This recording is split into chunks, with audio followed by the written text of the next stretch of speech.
Welcome to this week's edition of Brews and Crews. I am your host, Chris Jacobson, and today I have a treat for you. I have actual car guys that are here that know way more about cars than I would probably ever know in my whole entire life. I have Jim Remlinger and Jimmy Remlinger Jr. here on the cast with me tonight, and we are going to be having ourselves some Michelob Golden and some Amber Bock by Michelob as well. So welcome to the cast, gentlemen. Hey, thanks for having us. Now, you brought us kind of a treat here. We have some cups that will be in what's coming up next week, or at the end of this week, are the Remlinger Collector Auction Car Cups. And we're going to drink out of these, is that correct? Yep. All right. So let's crack a beer then. What kind do you want? Do you want the Amber Bock or I have the Mick Golden Light? I'll take the Amber Bock. All right. We'll get you the Amber Bock then. Jimmy, what do you want? I'll take the light. You take the light? Yeah. There you go. Are these, I don't even know. Do you crack these with a hand or? I should be able to. Sure do. Yep. There you go. And these are bottomless cups, right? You bet. Perfect. Thank you for bringing them on, too. So those who are watching, just a little background. The garage that we're at, that you've been watching for the last 6 months, was actually owned by these two gentlemen right here prior to us owning it. And you guys did a lot of the work in here, specifically that bar in the background, which is kind of a staple that people can see. And kind of a little bit of the background of the Brews and Crews podcast. You guys acquired this in what year? Oh boy, I don't even Wow. remember. Let's see. We had it probably, 4 or 5 years? I'd say 4 years before. 4 years we sold before. So that's like 2013, because we got it Probably. in 17, I believe. Yeah, probably about 2013. Yeah. And then half the neons in here we purchased from you, and then half of them we We purchased left it. from you. You right? Yep. But then there are little different ones as well, and some updated ones. So for those who are watching, these gentlemen are the ones that owned it prior to us, and now we've taken over, and you guys have something beyond crazy, I always think. Because when I tell people, they say, oh, this place is amazing. I go, yeah, it's amazing, but you should see what the guys that we bought this from have now. And we're running out of room. And you're running running out of room. How many square feet was that place anyway? 30,000 square feet. 30,000? Okay, so this one's only, I think, about 10,000. With about 4 acres. Wow, yeah, and now you guys are running an auction out of there, which we're going to get into later. But I kind of want to get a little background about both of you guys, because I think it's kind of fascinating. Your father-son duo, just like my dad and I with the real estate thing, but you guys are more into the whole car situation. So, Jim, I'm going to go with you first, since you're the older of the two. How did you get, where did you get your love for cars? Well, I monkeyed around. I started out, I tell everybody, started out with model cars. I used to put model cars together and kind of liked the way they looked. And then as I got a little bit older and started driving, I started driving around because we lived outside the city. So I was driving probably when I was 14 up and down the road. Sure. And then when I got about 15 or 16, and I bought an old 46 coupe, actually, and started playing around with that. And kind of went from there, just kept in the cars. Just kept building up. So the cars you're talking about, those little hobby cars you would build? Like Little model cars. Yeah, the ones Plastic model cars, Yep. right? Yep, and then you got into bigger and better Yep. things. And then, Jimmy, you just kind of followed along as you were younger, or how'd you? Yeah, I pretty much hung out at the shop since I was 10, 12 tall enough years to get old. lacquer thinner in my eyes from the barrel. I basically started, he had a 66 Charger that was out back of the garage that sat out there forever. We used to build forts in it, and all the seats would lay down, so we'd have the car from front to back, and it was a really good fort. And I was probably 11 or 12 when we hauled that in. Yep. And I talked him into pulling it in the shop and giving me a corner in there, and then about 12 years old, I just started tearing it apart. Scraping undercoating out from underneath it and put it on barrels. The wife and the girls, daughters, they would go to shopping, and he'd stay at the shop and work all weekend and play around with the car. So did you go to school for this then, Jimmy, at all? No, you just learned it all on your own. No, so yeah, I worked on that car for a while. I had it ready when I was 16 years old. 'Cause Yeah. he had that car when he was 16, and Okay. and then I ended up. We still have it today. Yeah, we still got Still the have car. it in the. Is it in the museum? No, it's in the storage shed. in the but- storage building. Yeah. Oh, is it completely redone then, or? It was. I had it all done, and then we took it to the MOPAR Nationals, and then there were some trends going on then in the early '90s. Okay. When we took it, and So I came back and I tore it all back apart again to It didn't have 5 miles on it because he kind didn't of have follow the trend. He And didn't have license yet, so all he was doing was driving around the fairgrounds with it because Sure. he didn't need license. Right. And then come back home. I mean, we had brand new motor, brand new interior, everything was brand new paint job. Brought it home and tore it all completely apart, and it's still in that spot. It's still on the spot. Yeah. That's kind of interesting then. So you just kind of learned it just by tinkering around, basically, just like you did with model cars. Yep. Yep. So now the one thing I know about you guys, and if you look in the background for those who are watching, I had to put the Challenger up back because you guys are MOPAR guys. Where does that come from? Is it just you? How to get Mopars? Yeah. Everybody asks me that. Well, first of all, I quit school when I was 15 Perfect. Why? because I did not like school. Okay. In fact, my last day of school, I was down in the office, and the principal says, "Now what's your problem?" Well, I says, first of all, I don't like your teachers, I don't like your lunch program, and I don't like you. So I said, I don't want to be here. Sure. He says, you're only 15. I was in first quarter of 9th grade. And he said, well, you're too young to quit. Well, I said, something's got to happen because I ain't going. I wouldn't take a pen or paper to class or anything. I failed gym class. I wouldn't take my tennis shoes or nothing. And so I finally got my mom and dad to sign me out. They didn't like it at first, but I says, I'm done. Sure. And so they signed me out, and then I moved to Chicago and lived with my grandma. Okay. And this is how I'm getting to how we got into the Mopars. Okay. We only lived about 6 blocks from Mr. Norm, was the high-performance Dodge Yep, dealer in the yep. country. So we're about 6 blocks from there, and I would go up there and hang out and sit in the garage, and he'd let all young kids come in and watch the build cars. Sure. 'Cause he sold nothing but all race cars and Yep. high-performance cars. So the 64 Dodge was the big car back in our neighborhood. There was 64 Dodge aluminum front car, black one. I remember the car, and the guy would run it up and down the streets and just tear the streets all up in the neighborhood. And I always said, when I get old enough and got money, I'm buying me a 64 Dodge.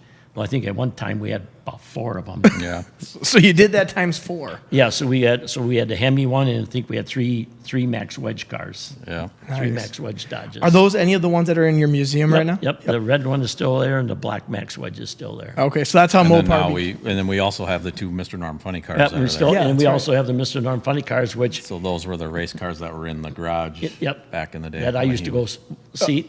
So we- that's why you have them. yeah, Yeah. that's why I got Oh, them. that's cool. Yeah. And I did not know that, and this is why I love this podcast because I'm learning all these things. Because I knew that you had those cars, but I didn't know who Mr. Norm was. Yep.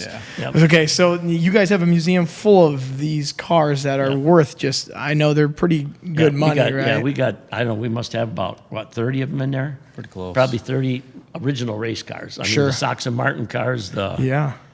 UFO car. God, I don't know. Little pro stock cars that Greg Anderson, which is a current pro Oh, stock yeah. guy today, was an early mechanic on. All kinds. What would you guys value those at? Are those things got value? I assume they yeah. must have Yeah. some sort of value. You take like the Sox and Martin. Yeah.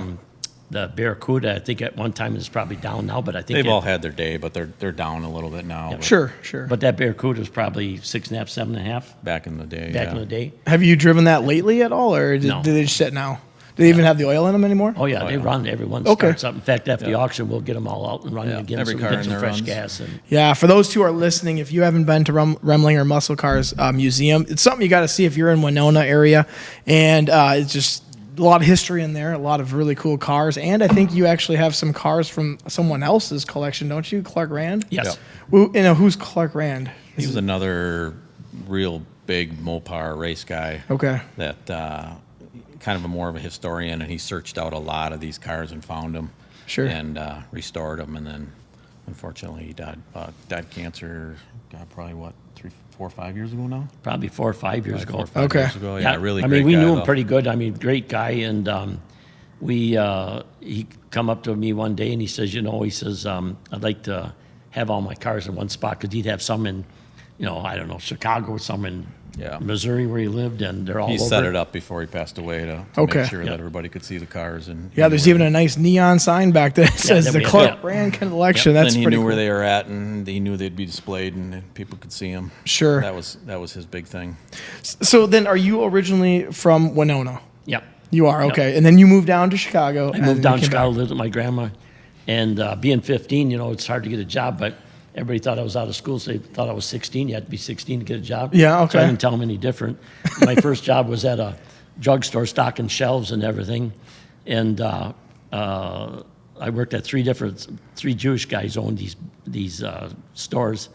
And I was at the one, and we got robbed one morning, and You got and- robbed. Yeah. Jeez. I'm in there stocking shelves, and this Puerto Rican guy walks in, and he's looking for some cologne, and he said, I forgot what kind it was. And I said, we don't have that kind. Well, he said, if you had it, I'd steal it anyway. So I said, well, that's fine. It ain't mine. I said, you can take it. Well, then walking around, and he said, what would you guys do if there's a robbery here? I said, oh, again, the money's not mine. You can have it. And so we're walking around, and we get up by the front counter, and he pulls out a 45 Luger. Jeez. And he said, well, this is a robbery. I go, at first I kind of like, yeah, right. And then he showed me the gun, and well, he's real. And we had an Italian guy that ran the cash register behind the counter, and this Puerto Rican guy is trying to push the buttons and get the cash register open, and it was jammed. So he backhanded that little Italian guy, and that Italian guy hit one button, the door rings open. He grabs all the paper money and runs out the door, and we just opened that morning. So he only got about maybe $100 or something like that. Sure. So I called the boss. I said, hey, we just got robbed. He said, how much you take? I said, well, we just opened up. So there's like $100. He said, $1,000? No, I said, $100. He says, no, he took 1,000. And well, come to find out, their deductible was 500, and he wanted to make 500. Oh. So I guess he took 1,000. Yeah, I he said, did. and I worked there for a while, and then they transferred me up to another store on Milwaukee Avenue, and because they had problems up there. This was all Puerto Rican area that I lived in, so there was a lot of gangs back then. Sure. And so I worked there for a while, and then from there, then I went up on North Avenue and worked at that place up there for a while. And Okay. then I was back and forth. And one summer I had 21 jobs. I worked at Peerless and knitting mills. I worked at this place for 2 hours and break time to this place, and I worked at Fiberite, and I didn't like anything. And then my dad told me, if you ever get married, you should probably have a full-time job. Yeah, I said, probably if I find out what I like. Yeah. So then what did you end up finding out that you liked? Well, I went on construction, and then Yeah. then it would rain, and you wouldn't work, and then it would snow, and you wouldn't work, and then I was on roofing. In fact, I roofed the old Penny's building and a Peerless Chain building. Yeah. An outfit out of Minneapolis. And then I thought, well, then the Vietnam War come up, and I said, well, I ain't going there neither. And they had the lottery out. Yeah. And so I was in Bock Tech School. So if you're in Bock Tech School back then, Yeah. you didn't have to go. So it was $10 to go to school back then. Yes, my dad said. He says 10 for registration, 10 for the yearbook, or Yep, something like yep, that. $10. So I went and paid my $10, and I wanted to take mechanics because I like mechanical better, and I never knew a thing about body work. And so I started well, they said the mechanic was full, but we'll put you over an auto body. Yeah, that's fine. I don't care where I go because I wasn't going to the Army. So Yeah. about 3 months goes by, and the lottery numbers came out for Vietnam. And so I went at 10 o'clock break from school, and I went over here to Galt's and got a newspaper, and I looked, my number is 350 something. Well, they ain't going to call me unless we had war downtown, I said. So I quit. I didn't even go back to school. I quit Wow. right there again. And then I went on construction again and then that's when I figured, I better get something steady. So I went back to school in the fall, and Mr. Lindstrom was my teacher. And I says, can I come back and pick up where I left off? Yeah, he said, come on back. So I was like painting. So I was back in there, and that was an 11-month course that we had. And I went back for about another 4 months. I don't think I had a total of 7 months in school. And the instructor come up and says, if you want to go get a job, he says, we taught about everything we can to you. Yeah, So sure. he says, you go get a job. Well, then I went around town, and we had about 20 shops in town with dealers and independents. And nobody would give me a job. Yeah, you ain't got enough experience. You ain't got enough of this year. So I always had in the back of my mind, you know what? I'll be back and get you boys. So off to Chicago I went again. I lived with my grandma. I went to a Ford dealership. They had help wanted sign in the window. And I walk in, they had an Italian shop foreman in there. He had about a 20-car shop. And I says, so you got a help wanted sign? I said, I'd like to get a job here. He said, what do you know? So I thought, this is pretty nice. I got my diploma, shows I did welding, I did frame straightening, I did painting, I did metal straightening and brazing and all whatever was required. And he told me, he looked at it, he said, well, he says, why don't you take that and put it where the sun don't shine?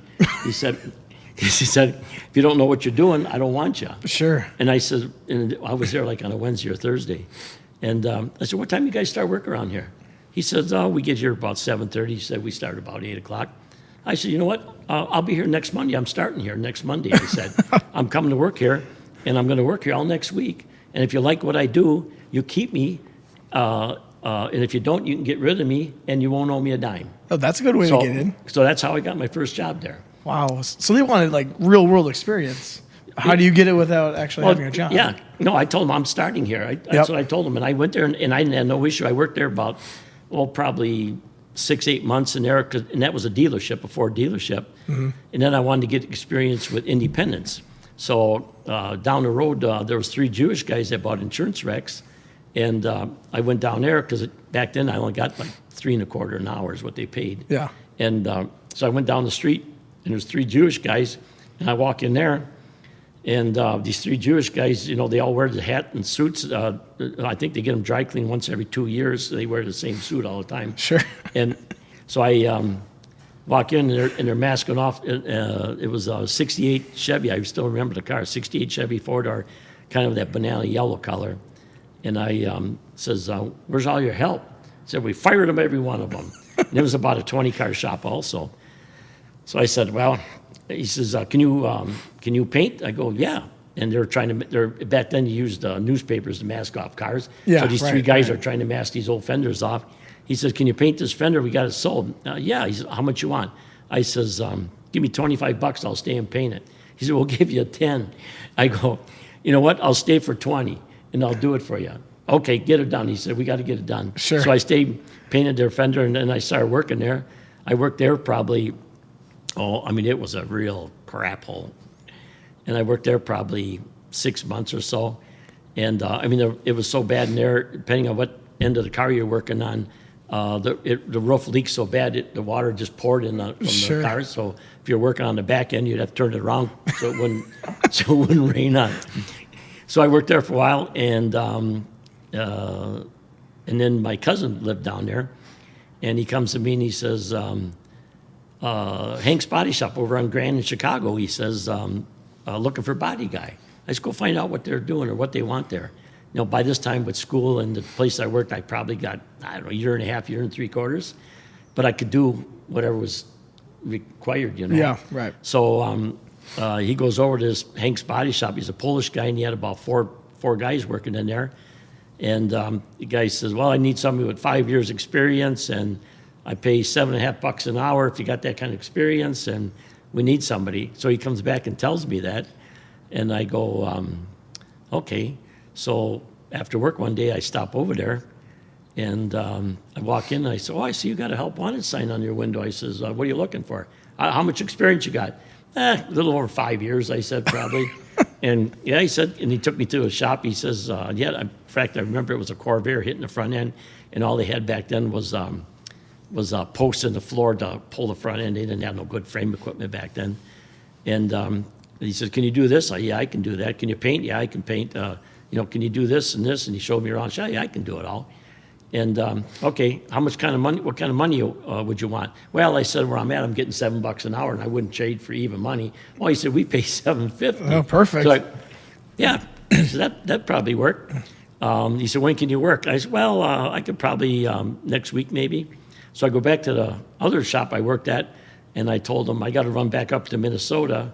My girlfriend's grandma's really sick, and we're real close, and I need to spend some time up there.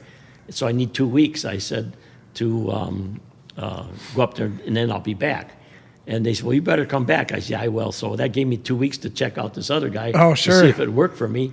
And it did. Well, I was there about 6-7 months, and he walks in, and I never had an issue with anything he wanted me to do. And he called me. He said, Jim, you come in the office here, would you? So I walk in the office. You lied to me. I go, lied to you? I don't even talk to you. Well, he said, you told me you were getting $7 an hour. I found out where you were. You're only getting like $5.50. So he said, I'm going to have to back you down. I said, you know what, Hank? I was looking for a job when I found this one. I'll go find another one. So thanks for the time. Yeah. So and I left there, and then that's when I come back to town, and I started working at home in the garage and doing work out there till the city run me out because I was in a residential neighborhood doing body work and sure. stuff, and so and then it just kept going from there, renting a building and going on and on. So That's one way of negotiating, I guess. So, Jimmy, then now how was school for you? Did you like school as much as your dad did? I couldn't tell any of these stories. The wife said you can't tell any of your Yeah, stories till no, after they're out of school. Okay. I liked school, but I mean, I worked all the time anyway, so it didn't really matter. You worked with your dad, right? Or did you have other jobs growing up? No, I worked out at the truck shop Okay. most of the time. I worked there till we started auto collision when I was 17. In high school? Yeah, we were about a year into high school. Okay. So we started auto collision in the original building that they started, or that he had the original Jim's Body Shop in, Okay. which is down by the truck shop. So we started that, and then once I graduated, then I went full time in there. And Okay. then, What did you start off doing there then? everything. Everything. Oh yeah, yeah, Okay. yeah. No, I Quarter did panels, everything. Sure. fenders, front ends, Yeah. Yeah. paint, body work, all that. Yeah. How is it like working with your dad? Is it We never challenging really- at all? we didn't work together. Oh, And okay. so I ran the shop as soon as I soon as I started Yeah. auto collision, and then he was across the street at the truck and trailer shop. So Okay. Yeah, we hardly ever seen each other all Yeah. day. Sure, sure. I mean, we all both had our own job to do. Okay. Well, I mean, that's interesting because I obviously work with my dad in the real estate, so sometimes we butt heads. Wasn't sure if you guys had the same situations. No. I But don't if you're think we've working in ever two butted separate. heads on anything ever. Never had an issue.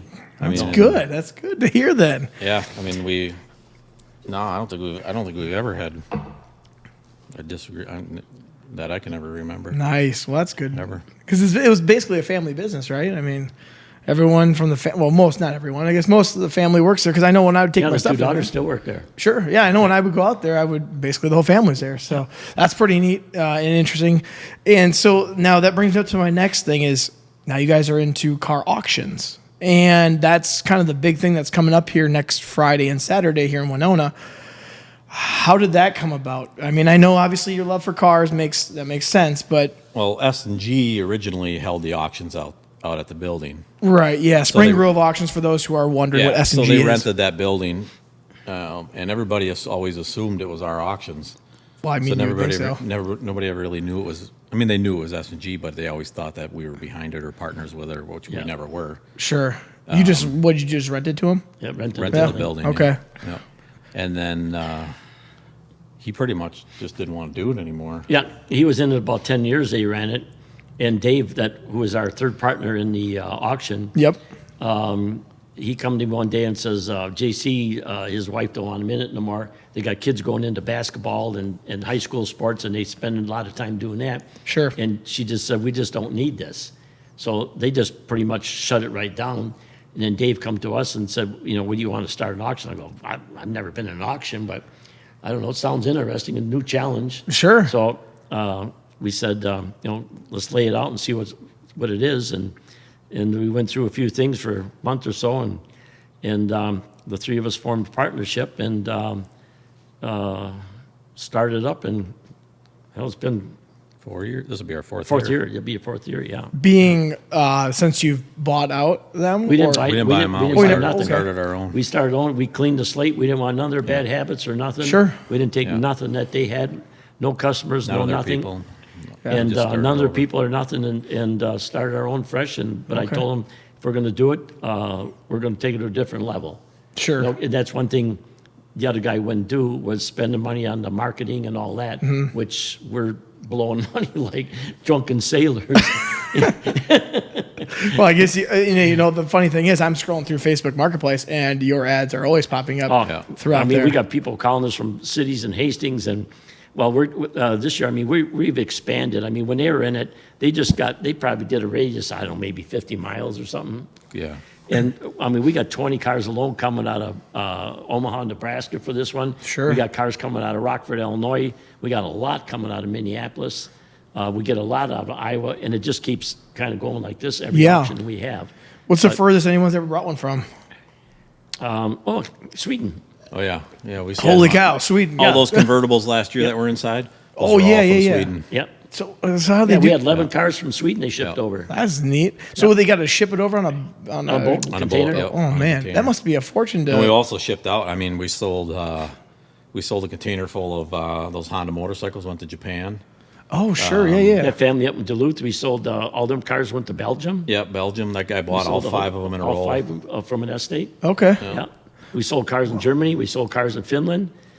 That old 56 Cadillac went to Finland. Yeah. That old pink With the thing. internet today, you can. Oh, it's Yeah. you know what the internet with the internet, It just- everything's it just- across the street. Yeah, it just basically true. depends on your marketing now. It's not, I mean, you don't have to, if you have a great car for sale, it really doesn't matter who sells it, because if you market it right and the right person sees it, that's all it takes. Right. Yeah. What have you guys found to be the best marketing strategy?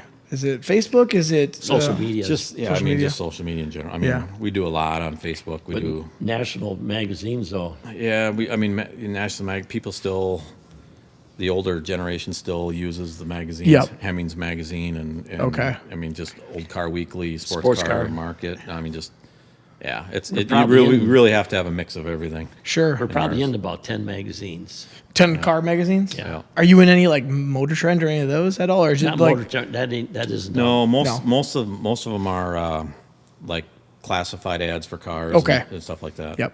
Well, that's pretty cool because if people are bringing them from Sweden, that means someone's seeing whatever you're We sold doing. every one. In fact, we had a 59 DeSoto, which I thought probably would bring about 85 grand, maybe 100.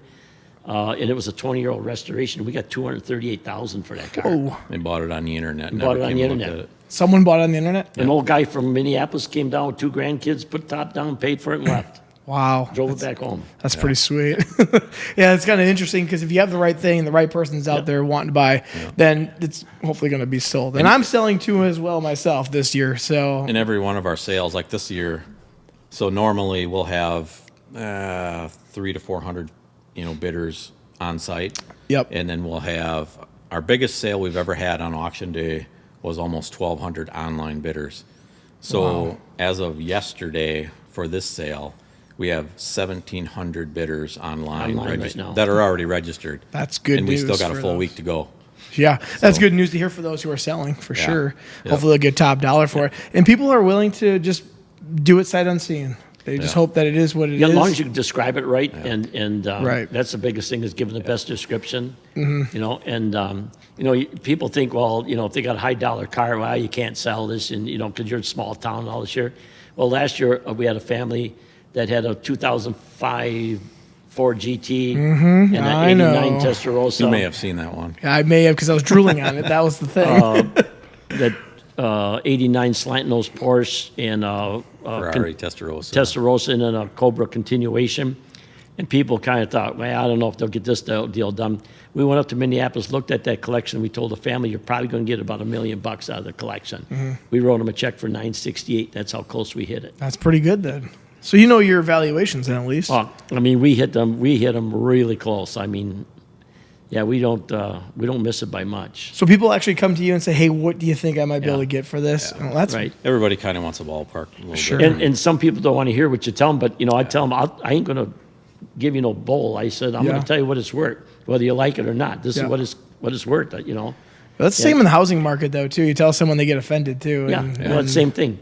And then they what I was going to say. You tell We 'em- like to say most of the time on those high priced cars, the first sale we price it for them. Yeah. Second sale we sell it for them. Okay. I mean that's been But reality for a the lot other of problem people. is a lot of them bought them during COVID, Yeah. which And people the spent market's changed. stupid The money, market's- and the market has dropped down. I was just reading another auction book the other day, and across the board for heavy equipment, construction equipment, dump trucks, all that kind of stuff is down 18 to 20% across the Oh, board. don't tell me that. That's what it is. It's just, I mean, the collector cars are no different than the stock market. I mean, you Right. can see when Yeah. when stock markets start to fall, you can see the collector market rise. Yeah. You can see people running. Yep. Yeah, well, there's different ways of getting something possibly in return. And I mean, I have had people on here with sports cards, and people are paying dumb money for a little piece of cardboard, Yeah. which is crazy. They'll pay a couple $1,000s for a piece of cardboard. So yeah, you're right. Though you're right. It's just a different something of different value. And the trends of cars come and go. Yep. So I mean, in our heyday when our like 64s and 5s and 3s, were worth 150, 160, 70,000 a piece. Yeah. Those cars now today are probably 75 To 100. 80, 90. Yeah. So they've cut in half, Oh, geez, yeah. but it's just a cycle. So is there a lot of behind the scenes work that nobody sees? Oh yeah. Yeah. If you see behind, we always tell everybody, we yeah. make it look easy up front. Well, yeah, it does But- look easy. But behind the scenes, it's chaos. It's a lot of work. I mean, it's a lot of work. And is it chaos the days of or leading up to Chaos it? Or, starting last week.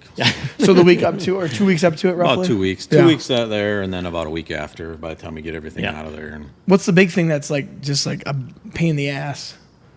well, like Saturday, we got 3 days to haul in Check 300 check in 300 Sure, cars. sure. VIN check them, get them in, loaded in computers, make sure the descriptions are right, make sure the titles are clear, make Match sure the title with the frame and the stuff. paperwork and the photos and arranging 300 cars in the parking lot and Yeah, right. and 300 cars are you got I think this year we'll have 15 drivers. 300 cars, you got 300 different ways to start each one of them out there. So You're right. And 150 don't have gas and dead yeah, batteries. you have I to. saw that. There's a fee if it's dead. It's like a $125 fee if it's possibly Yeah. dead. So I got mine charging up right now, just so you know. Should be no problem there when I come through. Yeah. Okay, so there's a lot of chaos going behind the scenes because, like you said, it does look easy when you're up there. It's like, Yeah. oh, okay, cool, got the bid, great, slap a tag, Yeah, right. and then they just drive out like, oh, great, they just made a bunch of money. But then you got all the things no. leading up to it.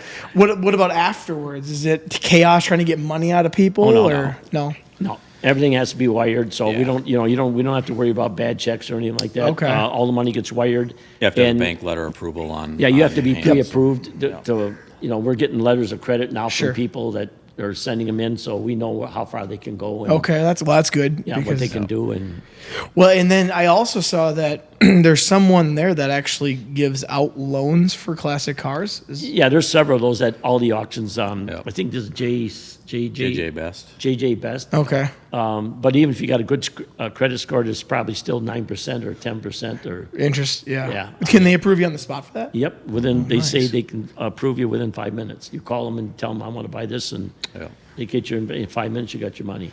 Well, I've been looking at the cars that are coming through, and they look like they keep getting higher and higher end every single time. Well, that's what we're trying. Yeah, We got a Yeah. really, really good group of cars this time. So now, when you guys first started off, you said, we're gonna wipe the slate clean. We're gonna do it differently. Did you follow the Barrett Jacksons, the Mecum style of things, or how did you guys come up with your way of doing your auction? Not really. I mean, we You know, just it's just like when I got into the repair business for motorhomes. I didn't go after all the low end stuff. Sure. Because when times are tough, those people pull their horns in. Yeah. You get into middle and upper class. Well, right now the middle class is a little iffy, but go after. You got to work all day long, so you might as well go after the big guy. Sure. And there's always money there. That's true. Yeah. No? Yeah. There's sometimes less work when you're dealing with high end people because they've been there before and they have no Right. problem doing Right. it. Same with the housing market too. I mean, the higher end houses are the ones that are easier to work with. Yep. It's the low end ones that are rough. Yep. So now for those who have not been there, you need to check out their website because you guys have literally built a small town as your backdrop for the auction and just for parties in general. And you can rent the place out too, Right. right? So yeah, you guys got to check it out. And how did you come up with the concept of, hey, I'm going to take this building and I'm going to build a city in the background? Never had that. And when I first bought that building, I was just going to put my cars in there and leave it closed. well, originally we were going to put like a park through there Yeah. because it That looks so would be big. neat too, yeah. It looked so big in there. We were going to make like sidewalks and kind of Grass, Yeah. turf. We're going to put turf in there. Yeah, and and by the time we put all the cars in there, we didn't have room to left walk for between them. Nothing. That's true. So what do you all have in your town there? Because it starts from left to right. And I think Well, you there's have a new massage. one in there now that you haven't seen yet. I have that's- not. No, Two, you're the right. Train too. Oh yeah, the train's up there too. Yeah, but Train, there's okay. a Packard dealership. Oh yeah, in there my dad now. sent me a photo one day. That's Yeah. pretty cool. Yeah, we put a Packard dealership in there. There's 2 cars in there. Bike shop. Bike shop, barber shop, bank. And that bank is some of the original stuff out of the Bank of Dodge from 1916. Right. It's original furniture in there, or the cages. Cages. An old hot rod shop. You like to go around and get a lot of antiques, don't you? Like original stuff. If I can find it. If you can yeah. find it, yeah. Yeah. Where do you go and mostly find that kind of stuff? Do you I just don't tell them that. don't give away your secret? I mean, are you just going to He's antique shops, fishing for basically? information. Well, I'm just wondering if you just go to antique shops and it just happens to be there, or do you have to search for that specific? we know we've been in the business A lot of so times long. we just get calls. Yeah. Well, that's even better. Eventually- I was you just just going get to say we calls. get people call us and say I got this or that, and Yeah. A lot of people, well, some people have donated some stuff, some bikes and different stuff. Yeah. Yeah. Well, I noticed that. That's right. Some even in the bike shop, isn't that most of those bikes donated from Well, Yeah, someone? those are all. That's another guy's bicycles. The bicycles are not ours. Yeah. But some lady, Minnesota Live on Channel 5, come down, did a deal on us. And some lady seen it, and her husband, when he was a boy, had a bicycle. His dad had a gas station in Minneapolis and sold Goodyear tires, and they gave away a brand new boy's Goodyear bike. Okay. And he had it all restored 30 years ago. And he called me, he says, I got 3 kids, and I can't give it to one, and the other ones won't like it, so we're giving the bike away. So I was in Minneapolis one day, and I called them up, and they said, come on over. And it was up in their attic. It's probably a $2,500 bike. Yeah. And they said, pick it up and take it, get it out of here. Sure. Well. Yep. Yeah, I guess if people are calling you, that's the best thing Yeah. because they want to get rid of it and probably get a better price than going to an antique shop trying to negotiate with them. So yeah, look, you got a whole town in the background. The cars come through. The backdrop is sweet. I mean, I've watched Barrett Jackson. I've watched Meekum, and they're obviously going around to different towns. But if anybody comes, you need to come up and check it out because it's something to be seen. It's almost like a mini museum, I would say. Yep. Just in towns. Now, do you hire that out, or do you guys build all that yourself? No, I have a guy from Minneapolis come down, and he builds out for us. I give him a picture of what I want, and Okay. off he goes. Wow. How long does it take him to build like just one little section? Well, he just did that big Packard dealership, which is about 3 weeks. about 45 feet long, Yeah. probably 45 feet long and 30 feet deep. That probably took him about 3 weeks, 4 weeks, Yeah, about 3 weeks. the whole thing. Yeah. Yeah. That's pretty cool. Are you gonna put a car in there, like a Packard There's car? 2 cars in there. Oh, already? There already. Wow, I'm interested to see. I haven't not been out there. I wasn't at the fall auction because I was on my honeymoon, so I wasn't able Yeah. to make it out on that one. So last one I was at was last June, I guess it would And have then been. the train, I wasn't into trains, but a guy come to me and says, my priest has a train set, and he's been in the trains all his life, and his back hurts, and he don't want to do this anymore. He wants to sell these trains. Would Yeah. you like to see him? So I said, I'll go take a look. So I went over to his house, and his one bedroom had boxes, and boxes of brand new trains in boxes. He had 200 cars. Sure. And about 20 engines. And I got enough track to come downtown and go back out to my building. I mean, that's how much track he give me. Holy cow. And I'm going, well, I was going to just build shelves and Display them. display them and that. And I thought, I had that upper deck, and I said, you know what? I should build it so it looks like a train up there. Yeah. So I built, I had my guys build a Union Pacific passenger train. It looks like a real train sitting up there. Yeah, my dad sent me a photo. And I go, I think that was the VIP lounge or the Yeah, it VIP used to lounge be. before. So Yeah. now is there any more seating up there, or is it? No, nothing. No, it looks like a train sitting up there. Sure. And then behind that, I'm trying to find somebody that knows how to do trains, and there will be about a 20-foot long by 16 wide big train layout that you can go up there and play with. Oh, cool. That's pretty neat. It's like your own little playhouse, Yeah. this whole place. Yeah. Because I remember what it was before. We go out to the back, and it was just like, I think, a boat sitting out there, some cars sitting out there, Yeah. and that's all it was. And now it looks like a mini town. Yeah. It's the neatest thing if you haven't been out there. And I'll try to throw a picture on my Facebook and stuff so people can see what it looks like. So now when we have the auction next week, is it free to come in and just check out the cars, or is there an admission to come No, in? it's $15 to come in. Okay. It's $15 to get in, and if you get a bidder's pass for $50, you get one of our commemorative cups and free beer till it runs out. How much beer do you have? Enough for us? 8 Well, enough barrels cakes, right 8 now. barrels. So Holy cow. That's a lot. And if we need more, we get more. yeah. So the idea is to liquor them up and make them bid more, Get them right? loose. Get them loose. And get your checkbook out. Get your checkbook out. Does anybody still have a checkbook anymore? I don't know what. Maybe not. Well, that's really cool. So now you get a bid number. Can you go visit the museum at all? No, we used to have it open, but it's just too much We don't have going enough on. people to keep it open. And, Sure. Yeah. And, 'Cause I remember you guys used to Monitor donate it. the money, I think, to. And we still give Freedom Honor Flight. We still Okay. we give them a chunk from the auction, and we nice. have the honor guard there to open up for us. And the mayor of Goodview comes in and gives a little spiel. And plus, we Yeah. got half the cars that are ours that are in the back normally are all rolled up into the aisles, and Yeah, it's all the jammed, motorcycles, yeah, it's all you can't jammed get in down the there. Oh, aisles okay. right now. Oh, because you had to move your stuff out of the back. Yeah. Right. That's true. Okay. Yeah. So yeah, I mean, the Freedom Honor flight. That's my grandpa actually did that one time. I think it was his first time in an Yeah, we give a airplane. check every year for that. That's really neat. And I think they just had a little car show at the Elks last week we went to and donated a few bucks to that. So that's nice because my grandpa actually utilized that and took a flight out to D.C. and back, I believe. And I think it was Same day. Yeah, and it was his first time ever on a plane, if I remember right, when wow. my dad told Yeah. me. And he was in the Korean War, if I remember right. So that was interesting to see.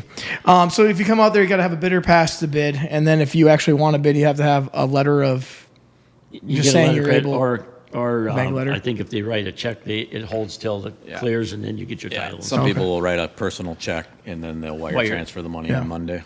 So now, the guys that are there, the auctioneer and all those guys, do you just hire them for the weekend, or are they on staff of any No, sort? we hire them in for the We weekend. hire them for each auction. Okay. Our auctioneer, we got one out of Denver this year, one out of Minneapolis, and our ring guys are out of Eau Claire, Iowa. Yeah, they're kind of all over in the Kind of all Midwest over. here. And they just all come in, they just get paid for those 2 days, and then Yep. they're all done. And then when you're done in the off season, I'm calling it the off season like it's sports. what happens? Anything happen in the off season, or you just prep for the next one? Because you do 2 a year, one usually in beginning of two a June, year. one in beginning Yeah. of. Well, we just got a collection down in Omaha. We were just down there a couple weeks ago. We got a collection of Porsches. Oh, This guy passed away, and he's probably got 30 cars. Yeah, this will be kind of a barn find Porsche Yeah.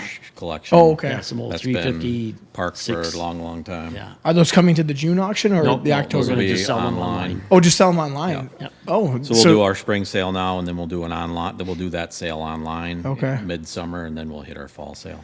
well, that's So we're trying to keep our name out there all year instead of what Sure. we did before was we ran the spring one and then everything's done. Yeah. Now we got to wait and start all over. Well, now we want to keep it going so they keep in front of everybody. so it's kind of like a mini eBay you want to kind of do just to keep. I mean, you can buy them or auction them. No, we can't buy it. No. No, I'm saying the people you're trying to auction them off at the same time. Is that correct? Like if they bring these cars, you'll send. You mean the Porsches? Yeah. No, we're No, we got to go down there. We'll go down there, photograph them, Okay. catalog them. We'll do all the stuff, and then we'll have a couple days viewing where people can come down and actually look at them, and then we'll run the sale for 3 weeks on bid to buy. Oh, okay. That's what I was wondering. So then Online. it'll happen somewhere between the Between two the two, auctions. yep. Well, that's a good idea. Like you were saying, keep Yeah. the people interested. Like, hey, we're still doing more, not just June and October. yeah. These are actually some pretty rare Porsches. Really. Yeah. Yeah, live sales we'll only do 2, and then we'll hope to have like these estate type deals. Yep, okay. 3, 4, maybe a year.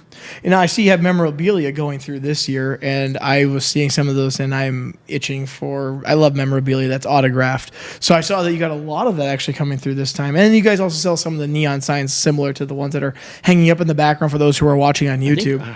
our last sale, what do we have? Like 300 pieces?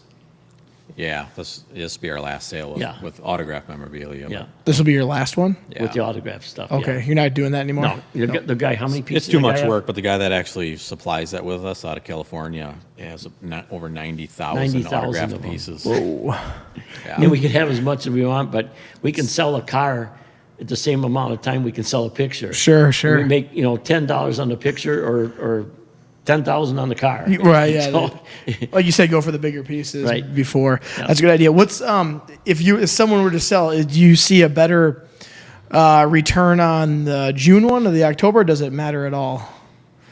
Spring sales usually, yeah, I don't know. They're both pretty close. Yeah, they're a horse apiece. I Yeah. mean, Yeah. it's- Well, I guess as someone that The only thing, it's harder to get cars in the spring because a lot of people Yeah. still have them in storage. sure. it's hard to get photos. It's hard to get. Yeah. Okay. Real early. But in fall, a lot of people want to get rid of their car or they want to flip it for another one. Yep. So sometimes in the fall, we'll get more cars because they don't want to store them. Yeah, and the one thing I always think is if I'm going to buy some sort of nice car or a car that I'm going to drive, I want it before the summer starts so I Right. can enjoy Yeah. it Right. rather than October where I got to wait to enjoy it. Yep. And so every time I get a car, I just take it down to the lake and I take all the nice photos of it. So if I ever do want to sell it, they're already on my phone ready to be there. That's how I did it. Though I think the photos I sent in were like from when I first bought it 3 years ago. Not that the car's changed at all, just the mileage had changed. But what's the biggest sale you've ever had? Like, is there one that's just like way above everything? I think our best sale ever was almost 5.5 million. Yeah, Was it that one? pretty close. Yeah. Yeah. Do you remember what it was? No, that was a total sale. No, I meant like one car that went through. probably- Oh, Biggest- you mean the car? Oh, Yeah, I thought yeah, you meant sorry. totals. No. Totals. Well, we sold. On average, that GT was ended up, I think, with commission about 415. Was Yeah, that one? 415,000. Nice. And we had sold a couple. One of the Cadillacs I restored, we had sold after the sale. That one also brought 415. That went to Texas, Nice. but probably in that $400,000 range. That's pretty darn good. And then you said your biggest total has been like over 5 million. Yeah. So is there like, do you see a percentage of this is what our sales are? We're going to sell this percentage most likely 80, 90%. No, We like to 68 to 72% Okay. is a good sale for us. for any auction company. Sure. Yeah. Because Okay. some people got their stuff overpriced or Right. or And if you have a reserve on it, you have the right to take it off drop it down anytime when you you're want. up there. Yep. Sure. Let's say if you had a car for $100,000 and then we only got 90 grand, Yeah. and my reserve is 100, well, you can say, you know what, drop it, I'll sell it for that. Yep. So you can do that at any time. Yeah. Now, do you guys do a preview day before the auction? Is there a day you can come We in? used to if do it, but It's two. We use our last because we have Saturday, Tuesday, Wednesday to get 300 cars placed out in the lot. Okay. And it's really chaos. Sure. So we use Thursday kind of as our cleanup day. Yep. Just to get all of our last little things done, everything's set, all the run order done, and it just doesn't work out. So we open up at 8 o'clock on Friday morning, so they have about 2 hours of preview before the Okay. auction actually starts. That's And we do have some people that come in, like we have somebody coming tomorrow to look at the Shelby. People that'll actually call us. I had, like that big motorhome, we have that big Renegade Yep. this year. I saw that sitting out there. Yeah, I had a family come down. They spent 2.5 hours in that thing. Wow, they going must be over interested. everything, and so we'll do individual ones like that. Yeah, if anybody wants to come look at my stuff, they are more than welcome to come see it. I'll show them. I'll give them a preview day. So, how long does the auction? It starts at what? About 9 o'clock, 9:30. 9:30, and goes till. Memorabilia starts at 9:30. Okay. We get 4:30. in the car. Yeah, 4:30. We like to be done between 3:30 to 4:30. Is there a lot to do between Friday and Saturday night, like after all said and done, or is it kind of like clean the place up, rearrange Yeah. the chairs, Okay, Yep, clean it. empty the garbage. Get the you know. next lineup in line for the next day, and Yeah. then we're pretty much done. Like to get the guys out of there because it's a long day when you're hustling those cars. yeah. through. And do the guys just stay in town at a hotel somewhere? And Well, most of our Most of guys, the guys are are locals. local. Oh, The okay. drivers. Except for our auctioneers and all that, they stay at a hotel. Sure. But you're kind of interested. We had some people call the last couple of days that want to come here out of Iowa, Nebraska, wherever, and they're telling us there's no rooms. Yeah. Everything's taken. And the everybody's telling hotels are them, booked. all the hotels are telling them there's an auction in town, there's no more rooms. oh, so They're it's getting calling- that big. They're calling all Good. the small hotels and everything. In fact, a couple of people even Had called to Fountain ship them City. Ship them to lacrosse. Yeah, they're here going now. to lacrosse right now. Oh, sure. Well, I guess that's not that bad of a drive. It's 25 Yeah. minutes, but they haven't checked in the Sterling Motel yet. No, that one, no. We leave that for last resort. We leave that one for the bottom feeders. That are dragging cars through at that point. So now I want to go on to for our last portion here. We've been going for a little over an hour. You guys are big car guys. What's your favorite car that you've ever had, Jim? And then Jimmy, I want to know what your favorite car is that you've ever had or that you want to have, I guess. Is there like a dream car? Because my dream car was that GT40 going through at $300,000 or $400,000. So that would have been. I would have. Well, I guess as a kid, that 64 Dodge would have been my favorite car. Yeah. You know, because that's what I always wanted. But, today There's so many. we got so many to drive now. And we got Viper to drive. We got Ferrari to drive. We got, muscle car to drive. We got, Yeah. we got, No race car wise, I think both of us that are 64 Dodge. Yeah. We got a red 64 Dodge out there we had for, how long we had that? gotta be Probably- 20 some years, ain't it? Oh, it's probably more than 20 years. But that's aluminum front car, Hemi original. They only only made built about 55 of them. 55 of them cars. Okay. Oh, really? Yeah. So, and you guys still have that one, you said, yeah. Yeah. And we talked about that earlier, right? That was Yeah. the same car. Yeah. It's red? Yeah. Yeah, Red. I remember that one. So, yeah, and you have a Dodge Demon, don't you? You still have Yep. that? Yep. You like that one? Yeah, I love that car. Does that have the 1,000 horse? No, those are 840. 840. Yeah, Does- 840. But then you've got the drag pack though too, which is Yeah, just a the drag strictly- pack is the red, white, and blue one. Okay. Yeah, so that. Well, yeah, I one's- remember that one. That I'm was talking about almost- the clay gray one, I guess. That's almost 1,300 horse, ain't it? Yeah, those they claim they're 11 to 1,200 horse, and there's only 50 of those built. Sure. So yeah, I mean, your Viper, I love the Viper. That's the one I. I've had that since '97. We bought a new. Or but- close. 400 or 500 miles on it, Yeah, Sure. I think there was 700 miles on it when we something got like it. that. Yeah, the blue with the white stripes. That was actually our, other than our, that was really our first one that we Yeah. started when Yep. we started collecting cars. That was Yep. our first car we Okay. bought. When my dad first started collecting cars, there was the 2002 Thunderbird next to you, that black one. That one, and then it went to the 55 Chevy sedan delivery. And then it's just kind of taken Yeah, its he's own. had that car a long time. I remember when he bought that. I was I think I was a sophomore in high school, and when he bought that one, I was an 8th grader. So he's had that one for a long time. That one's got like 5,000 miles on it, and he's just scared to drive it at high speeds because the tires might have dry rot. He said, like, yeah, that probably makes sense. But it's been sitting in here, so who knows? Yeah, so like one of my favorite cars to drive is the Supra, and it's the Japanese, I know you guys are more probably the American, but I'm kind of like everything. It's just Oh, a yeah. matter of what I they like are. I like all cars too, but we're kind of partial to the Dodges. Yeah. you know. Well, you have a Ferrari. Yep. So how did you decide to get a Ferrari? Well, we sold some neon signs to a guy down in La Crosse, and he says, "You want Wasn't to the guy here in Winona? Wasn't this guy? The neon. No. sign? No, my dad. No, we sold some signs to a guy in La Crosse, some neon signs. He said, "You want to go with me and help deliver them?" So I said, "Yeah, I'll go down." So we went down there, and the guy had to move out his dad's Bentley convertible. Darn it. New one. And then he had then- two Ferraris. And he had two Ferraris. He had to move them out, and I thought, God, that sounds pretty cool. And he goes to be sitting there. I said, "Nah, that's fine." The guy says, "No, go ahead, just sit in it once." He said, "Okay," I said. So I sit in it, and it really felt good. And he said, "Every guy's supposed to have one of these." I said, "Well, okay, yeah." So I got out, thought nothing of it. So halfway back home, I said, "Well, if everybody's supposed to have one, I should get one." Sure. And then so I told him, "Find one." So we found, I think he found one in Chicago, one in New York, and one in, This one came out of Fort Lauderdale. The 458 came out of Fort Lauderdale. yeah, Fort Lauderdale Ferrari down there. So I said, so he found one and called the guy down there.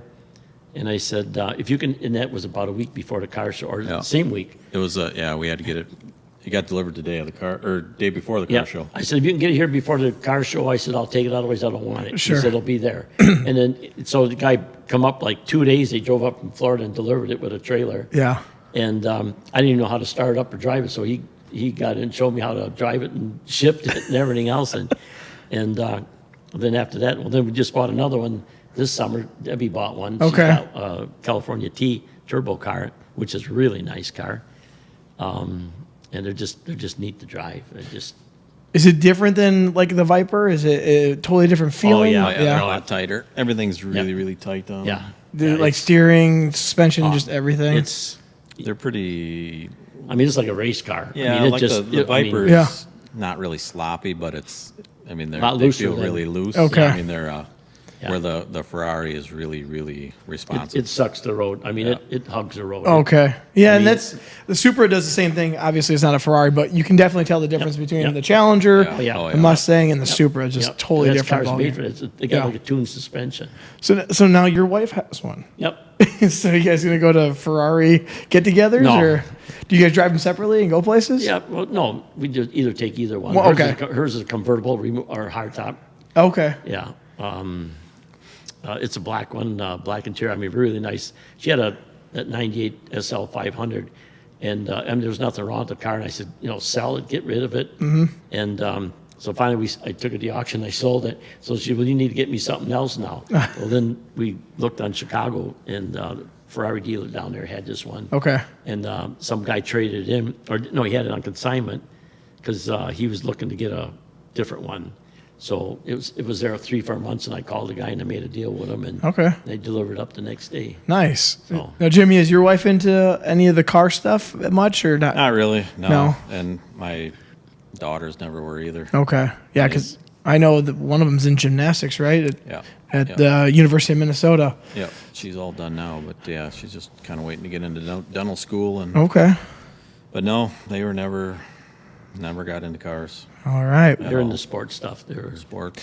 Well, you're into sports when you're younger, and then eventually it might turn over to something else. I mean, I was into sports all my life, still am, but I found other interests now that I'm a little older, like the podcasting thing. This is a lot of fun for me, and then the cars, the community of just people around the car community is kind of fun, I think. I always just like BSing with people. And so, yeah, and then we got the Steamboat Days car show coming up, which you kind of made bigger than it was. I remember that. Yeah, we did it for 13 years. Well, the first time I remember doing it, it was down by the lakes, and it was just one row of cars. And I was in high school. And then That's when they stopped us one day. We were there, and they stopped us. Want to know if we'd get involved with it? And I don't know. We said, yeah. And we told them let's get T-shirts away and let's do whatever.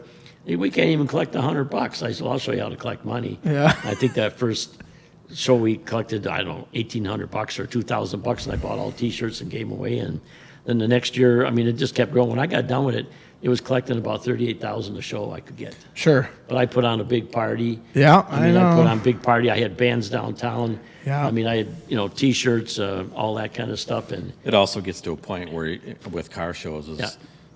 after 13 years, what else can you do? we brought cars out. We brought cars out of Florida. Our buddies down there would haul cars up here. Yeah. Like all them race cars. I remember that, yeah. All the race cars. We had Kindig, we had Kindig here. Kindig here. Yep, from I remember Dave TV. got a picture with him. At And your we got place. and we had funny cars out of Minneapolis come down and fire them up downtown. And Yeah. so, we had good connections and Sure. brought in some good stuff. Yeah, it's still going strong. We don't have that kind of stuff down here anymore, but we had that pre-show car party. That was so much fun. Yep. That's kind Our of last party we had 425 people there for the sponsors party. yeah, that was always fun. Then you actually opened this place up for the after party, Yep. which now we're starting to do because people are already down here. Last year we had a guy so drunk down here, he was talking to the mannequin back there. He thought it was real. He's up there with the arm around the mannequin. I don't know where he came from, but boy, we had fingerprints on just about every car back there. But he was just drunk out of his mind talking to it.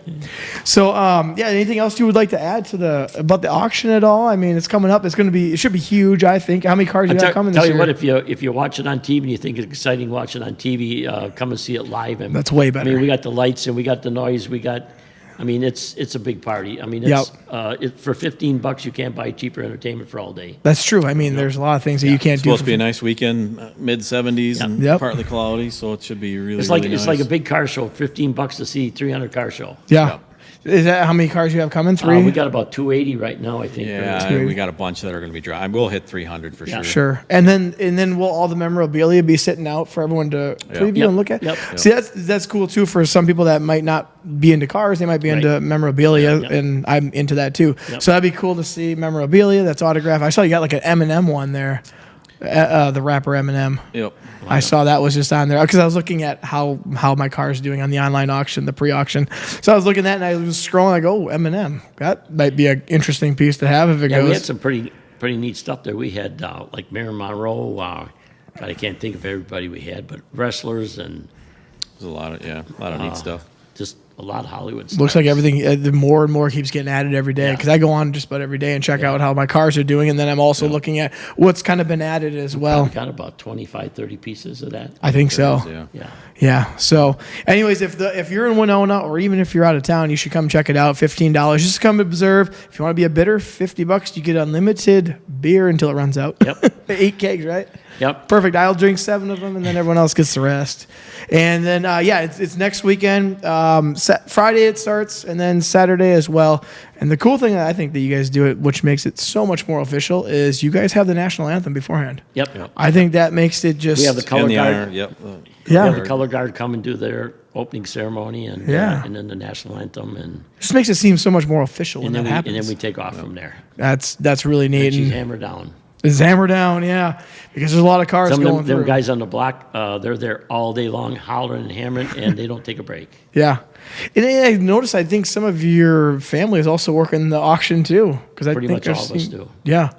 Wow, that's really neat that everyone Putting comes and does stickers on or that. Yeah. selling hot dogs or Selling nuts in the nut shack. You got Tanner selling nuts and hot dogs, and it's a whole family Yeah, affair out there. yeah. But it's really cool of how you kind of built it up because just me noticing, because I've been there since day one, I just noticed it keeps seeming yeah. like it's higher and higher class, Yeah. getting more and more out there to the rest of Right. the world. So if you're not coming, you should come and just observe. If anything else, it's just kind of a fun weekend in my mind. It's a whole weekend thing coming. Is $15 get you in for both days? No, Each day. Each day. So it's 30 if you want to go to both days. And you can go online and you can look at their website. Or you can buy a bidders pass for 50. You don't have to bid, but you can buy a bidder pass for 50 and still get this. Get beer and you get Yeah. a guest pass with it. So So you can bring someone with you. and that's good for both days. Oh, well, that's the way to go. That's Then the that's best. the value. That's the best way to do it. So you can come for both days, get the unlimited beer, and bring a guest with you. Right? Okay, that's good. And then what's the website if people want to go check it out? Remlinger Collector Car Auctions. .com? Yeah, you just hit Remlinger Cars and it'll pop right up. Sure. Yeah, it's a really cool place. So yeah, come on out next weekend. For those who are available, I'll be out there. They'll obviously be out there, and it should be a fun weekend. Beautiful weather, like you said. And anything else you guys want to add? No, we just got a couple cars that already met reserve on there. We got a Mustang on there. I think I told you. One guy wanted like $5,500, and it's up to $12,000 already. Ooh, he's over double his money. Yeah. That's good. And there was a couple deals on there like that, but the bidding started about 2 weeks ago. Yeah. I think Something like that. We're going to have a pretty good sale. Yeah. Well, that sounds great. So for those who are out there or in town or somewhere nearby, come check it out, or you can go online and check it out. There's an online bidding portion if you'd like to do that. But this has been another episode of Brews and Crews. I want to thank Jim and Jimmy for coming on out here, talking about cars, auctions, their life stories. And if you want to subscribe, go on YouTube. You can watch this, or if you're on Spotify, Apple, we're on all of those major platforms as well. So I am going to give this a big cheers, and we'll see you next week.